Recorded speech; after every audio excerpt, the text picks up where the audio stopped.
Hello friend, आपका अपने YouTube channel में बहुत बहुत स्वागत है। तो आज के वीडियो में आपको बताने वाले हैं भारतीय संविधान का आर्टिकल 20 से 30 तक। ठीक है, तो बने रहिएगा वीडियो में एंड तक। एंड चैनल पर पहली बार विजिट कर रहे हैं तो चैनल को सब्सक्राइब कर दीजिए और बेल आइकन को घंटी को ऑल कर दे, ताकि इस तरह के वीडियो आपको हमेशा हमारे चैनल से मिलता रहे। तो देखिए फ्रेंड, आर्टिकल 20 तक हमने कवर कर दिया है अगले वीडियो में, यानी कि 19 तक। ठीक है, तो आज के वीडियो में हम लोग 20 से लेकर के 30 तक देखेंगे। ठीक, आप लोग सिर्फ बने रहिए। कितने देर? 15 मिनट। 15 मिनट में ये आपको 10 आर्टिकल क्लियर हो जाएगा। ठीक है, 15 मिनट में। ठीक है, तो चलिए बिना टाइम वेस्ट किए देखते हैं। अगर आप लोग जाएंगे यही दोस्तों खरीदने, तो आप लोगों को नहीं मिलेगा फ्री में। और यह यूट्यूब पर दोस्तों आपको फ्री क्लास दिया जा रहा है। ठीक है, तो क्यों ना इसको शेयर कर दें, ताकि और लोगों को भी प्रॉफिट हो सके। ठीक है, तो चलिए दोस्तों बिना टाइम वेस्ट किए चलते हैं अगला स्टेप। तो देखिए फ्रेंड, हम आ चुके हैं आर्टिकल 20 पर। ठीक है, आर्टिकल 20 क्या कहता है? देखिए फ्रेंड, ये आर्टिकल 20 दोस्तों किसमें का है? ठीक है, आर्टिकल जो 20 है ये किस में का दिया गया है? तो आर्टिकल जो 20 है दोस्तों, ये हमारा मूल अधिकार में के है। ठीक है, किसमें के दोस्तों? मूल अधिकार में के।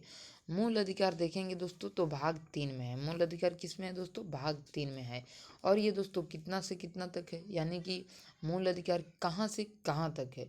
तो भाग 3 में दोस्तों हमारा मूल अधिकार जो है भाग 3 में दिया गया है। और दोस्तों कहाँ से कहाँ तक आर्टिकल है? तो आर्टिकल 19 से लेकर ये स्वतंत्र अधिकार है। ठीक है, 1922 तक। ठीक है, जो हमारा 19 है तो 19 से 22 तक हमारा स्वतंत्र का अधिकार दिया गया है।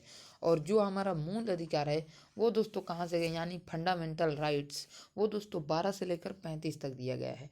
यानी कि फंडामेंटल राइट्स के बारे में 12 से 35 तक बताया गया है आर्टिकल में। ठीक है, तो हम आज लोग देखेंगे आर्टिकल 20 से। ठीक है, आर्टिकल 20 से। आर्टिकल 19 दोस्तों नहीं देखे हैं तो जाकर के देख लीजिएगा, बहुत ही बढ़िया से एक्सप्लेन कर दिए हैं। उसमें दोस्तों आपको कई प्रकार की स्वतंत्रता दिया गया था, जैसे कि 19 के थोड़ा सा आपको बता देते हैं 19 के बारे में। ठीक है, उसमें लिखा गया है दोस्तों, अभिव्यक्ति की स्वतंत्रता, बोलने की स्वतंत्रता, झंडा लहराने की स्वतंत्रता, पुतला जलाने की स्वतंत्रता, आरटीआई तथा प्रेस की स्वतंत्रता, बिना हथियार सभा करने की स्वतंत्रता, संगठन बनाने की स्वतंत्रता, बिना रोके टोके चारों ओर घूमने की स्वतंत्रता, भारत में किसी क्षेत्र में बसने की स्वतंत्रता, संपत्ति का जो हमारे पास था दोस्तों, संपत्ति का अधिकार, उसे कानूनी अधिकार कर दिया गया है। ठीक है, तो यही दोस्तों 19 में था। ठीक है, अब देखिए 20 देखते हैं हम लोग। 20 में दोस्तों कितने प्रकार की स्वतंत्रता है? आर्टिकल 20 में दोस्तों 3 प्रकार की स्वतंत्रता है। आर्टिकल 20 में 3 प्रकार की स्वतंत्रता है। एक गलती का एक सजा, सजा दी जाएगी दोस्तों एक गलती की एक सजा, यानी एक गलती की है तो एक सजा मिलेगा। ठीक है, गलती के हिसाब से। ठीक है, दूसरा में लिखा गया है, दूसरा में ये दोस्तों जाएगी नहीं होगा, यहाँ पर टाइपिंग मिस्टेक हो गया है। ठीक है, इसमें लिखा गया सजा उस समय के कानून के आधार पर दिया जाएगा, ना कि पहले और बाद में बने कानून पर। ठीक है, तो यहाँ पर लिखा होगा दोस्तों सजा, सजा उस समय के, यानी कि जो सजा होगा, सजा जो होगा दोस्तों उस समय के बना हुआ कानून के आधार पर होगा, ना कि पहले और बाद में वाला होगा। अब आपको समझा देते हैं, यहाँ पर थोड़ा टाइपिंग मिस्टेक हो गया है। ठीक है, इसको कट कर देते हैं। जैसे कि आपने कोई सजा किया, अभी आपने कुछ कोई गलती किया, तो अभी जो कानून लागू है वही कानून आप पर लगेगा। मान के चलिए आप तारीख पर तारीख जा रहे हैं और कानून में चेंजिंग हो गया, और कानून में आ गया कुछ अलग बदलाव, अलग अधिनियम। ठीक है, तो वह अधिनियम या अलग जो कानून बना है वो कानून नहीं लगेगा, उस समय जो कानून था वही कानून आप पे लगेगा। तीसरा क्या कहता है दोस्तों, सजा के बाद भी कैदी को संरक्षण दी जाएगी, यानी कि कैदी को सजा हो जाने के बाद भी संरक्षण उसको दिया जाएगा। ठीक है, तो चलिए आगे बढ़ते हैं दोस्तों, आगे बढ़ते हैं। यहाँ पर अनुच्छेद 20, अनुच्छेद 20 तो हम लोगों ने देख लिया है, अनुच्छेद इसको भी देख लेते हैं। अनुच्छेद 20, अनुच्छेद 20 के अनुसार दोस्तों, जब तक किसी व्यक्ति को न्यायालय दोषी करार नहीं कर देती है तब तक उस अपराधी को माना नहीं जाएगा। यानी कि दोस्तों यहाँ पर भी थोड़ा टाइपिंग मिस्टेक, ये देखिए दोस्तों लिखने में टाइपिंग मिस्टेक थोड़ा बहुत हो ही जाता है। ठीक है, आपको जो बता रहे हैं वो सुन लीजिए, वो आपका डाउट क्लियर हो जाएगा।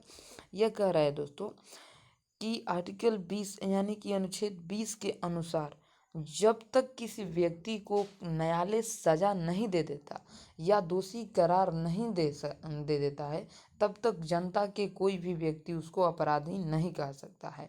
क्योंकि न्यायालय जब तक नहीं कहेगा कि ये अपराधी व्यक्ति है, ये अपराध किया है, तब तक दोस्तों जनता में किसी को अपराधी कहने का हक नहीं है। ठीक है, चलिए आगे दोस्तों 21 नंबर, इसमें क्या है दोस्तों, इसमें प्राण एवं दैहिक स्वतंत्रता है। ठीक है, इसमें प्राण एवं दैहिक स्वतंत्रता है। ठीक है, और ये दोस्तों क्या कह रहा है, इसके कारण अधिक धुआं देने वाली, यानी कि आर्टिकल 21 में ही लिखा गया है, इसमें प्राण एवं दैहिक स्वतंत्रता, यानी कि दोस्तों इसके कारण अधिक धुआं देने वाली गाड़ी, वाहन या बिना हेलमेट वाले व्यक्ति को पुलिस चालान काटती है। ठीक है, काटती है। और अनुच्छेद 21 में ही निजता का अधिकार पर जोर दिया गया। अब हमारे गोपनीय जानकारी को दोस्तों कोई उजागर नहीं करे, कोई आप लोग गोपनीय जानकारी दे, यानी कि दोस्तों जैसे आपको गुप्त दान बोला जाता है, गुप्त दान, ठीक है, उसी प्रकार से ये गुप्त बातें हैं, आपका गोपनीय को उजागर कोई पुलिस नहीं करेगा। ठीक है, अब यहाँ दोस्तों क्या लिखा गया है, यहाँ पर होगा दोस्तों 20 और 21 होगा। ठीक है, यहाँ पर गलती से टाइपिंग मिस्टेक हो गया है। ठीक है, तो यहाँ पर दोस्तों क्या हो जाएगा, आर्टिकल 20 और 21 आप को आपातकाल के दौरान सॉरी यार, थोड़ा ऊपर कर लें। ठीक है, चलिए यहाँ पर जो लिखा गया है 19 और 20, इसको काट लीजिएगा और कर लीजिएगा क्या दोस्तों, 21 कर लीजिएगा और 20 और 21 कर लीजिएगा। ठीक है, इसको काटिए ना, छोड़िए, यहाँ पर 21 लिख देते हैं। ठीक है, अबे यार, यहाँ पे 21 लिख देते हैं। ठीक है, यानी कि 21 और 20 को आपातकाल के दौरान नहीं रोका जा सकता है, अतः इसे सबसे शक्तिशाली मूल अधिकार कहते हैं, इसे सबसे शक्तिशाली मूल अधिकार कहते हैं।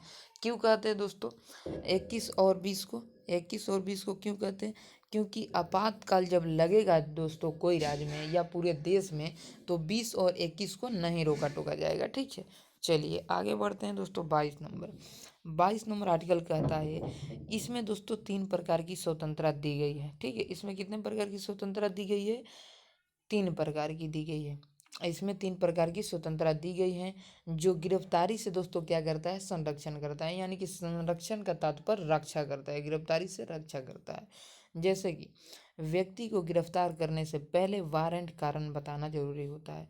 जब व्यक्ति आपको गिरफ्तार करे, ठीक है, कोई पुलिस किसी व्यक्ति को गिरफ्तार करे, तो उस व्यक्ति को पुलिस का फर्ज बनता है कि अगर वो व्यक्ति वारंट मांगे, कारण पूछे कि क्यों गिरफ्तार कर रहे हो, तो ये कारण बताना पड़ता है। ठीक है, चलिए आगे देखते हैं दोस्तों, 24 घंटे के अंदर उसको न्यायालय में सह शारीरिक प्रस्तुत किया जाता है। ठीक है, यानी कि कोई पुलिस वाला कोई व्यक्ति को गिरफ्तार करता है, तो 24 घंटा के अंदर उसे सह शारीरिक प्रस्तुत किया जाता है न्यायालय में। इस दोस्तों 24 घंटा में यातायात और अवकाश का समय नहीं गिना गया है। ठीक है, चलिए 3 नंबर कहता है दोस्तों, गिरफ्तार व्यक्ति को अपने मनपसंद वकील रखने की अधिकार है, यानी कि गिरफ्तार जो व्यक्ति है वो मनपसंद का वकील रख सकता है।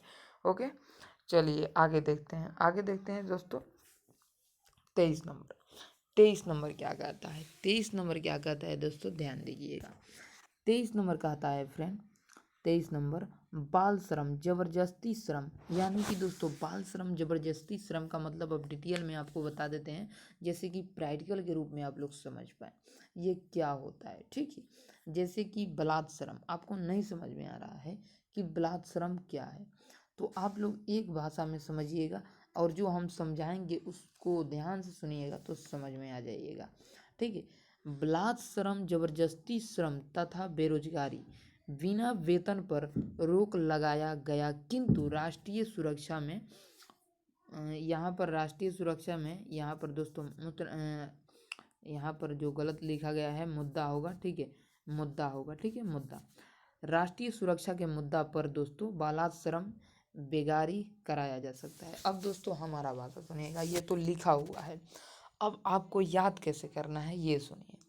आपको बलात् श्रम के माने कि 23 में लिखा क्या गया है, 23 में ये लिखा गया है, कोई भी कंपनी किसी व्यक्ति को बरियारी काम नहीं करा सकती है। अगर वो व्यक्ति काम कर रहा है और बीच में उसको छोड़ने का मन कर दिया तो वो छोड़ सकता है। कोई कंपनी ज़बरदस्ती नहीं रख सकता है, उसका वेतन आप नहीं रोक सकते हैं, ठीक है, उसका वेतन आप नहीं रोक सकते हैं। और यही दोस्तों राष्ट्रीय सुरक्षा की बात आ गई। तो आपको बरियारी कराया जाएगा, ठीक है, यानी कि बरियारी आपको काम कराया जाएगा क्योंकि यह राष्ट्रीय सुरक्षा का हित की बात है, ठीक है।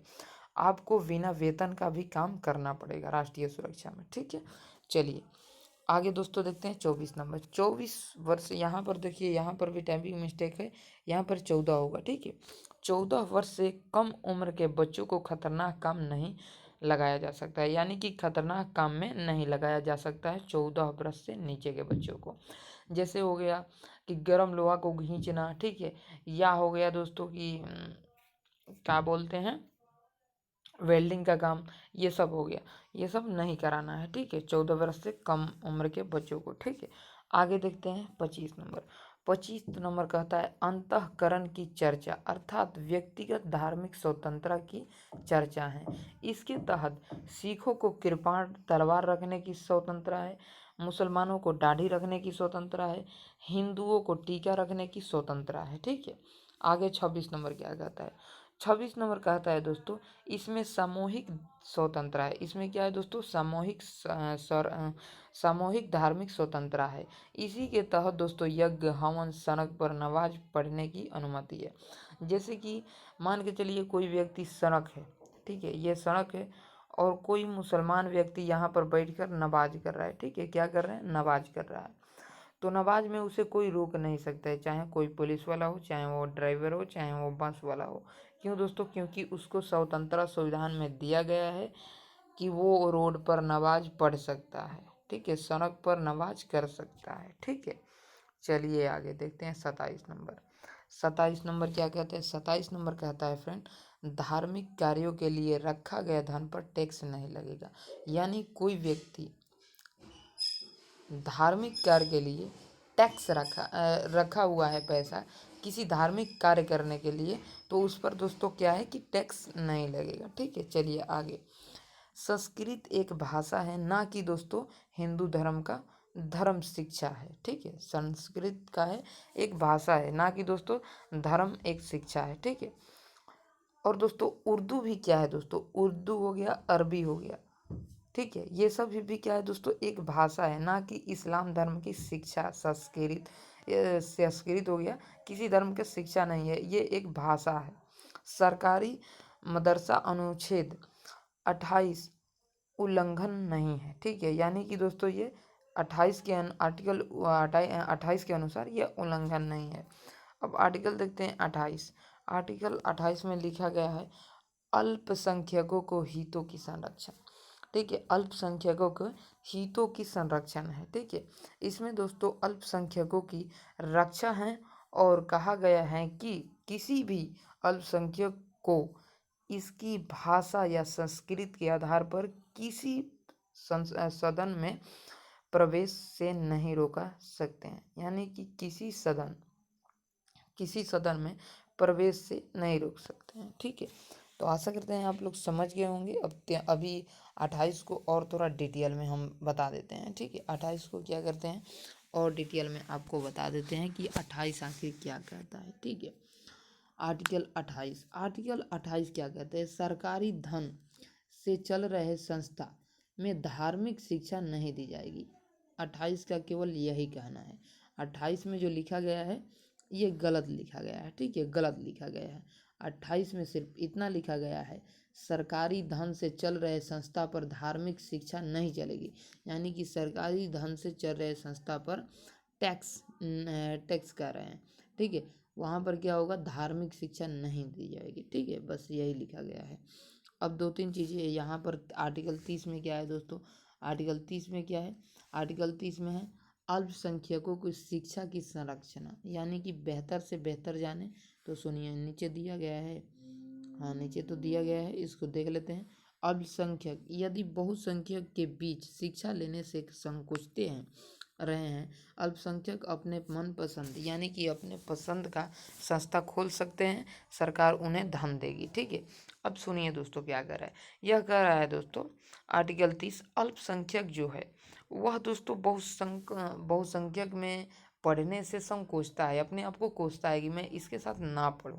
ठीक है, तो वो अपना एक अलग संस्था खोल सकता है, उसके लिए सरकार उसे मदद करेगी। ठीक है, यही लिखा गया है। ओके, अब 15 मिनट तो हो गया, अब कुछ और आप लोगों को बता देते हैं। जैसे कि दोस्तों एक दो और है जो कि वेरी इंपॉर्टेंट है, आपके लिए बेहतर है। ठीक है, जैसे कि अम्बेडकर ने बोले थे, ठीक है, बी आर अम्बेडकर जी ने बोले थे, आर्टिकल 32 को संविधान के आत्मा कहा था। बी आर अम्बेडकर ने आर्टिकल 32 को संविधान को आत्मा कहा था। उसी प्रकार दोस्तों किस भाग को संविधान का आत्मा कहा जाता है, तो किस भाग को कहा जाता है? इन्होंने भीमराव अंबेडकर ने अनुच्छेद 32 को संविधान का आत्मा कहा था। उसी प्रकार किस भाग को संविधान का आत्मा कहते हैं? तो प्रस्तावना को। ठीक है, प्रस्तावना को। ये 5 प्रकार की रीट जारी करता है दोस्तों, जैसे कि 5 प्रकार की रीट हाई कोर्ट जारी करता है, सुप्रीम कोर्ट जारी करता है। ठीक है, उसको हम अलग वीडियो में देख लेंगे। अभी जो आपके लिए लेकर आए थे वो आपको बता दिए। फिलहाल चलते हैं। जय हिंद, जय भारत, जय बिहार।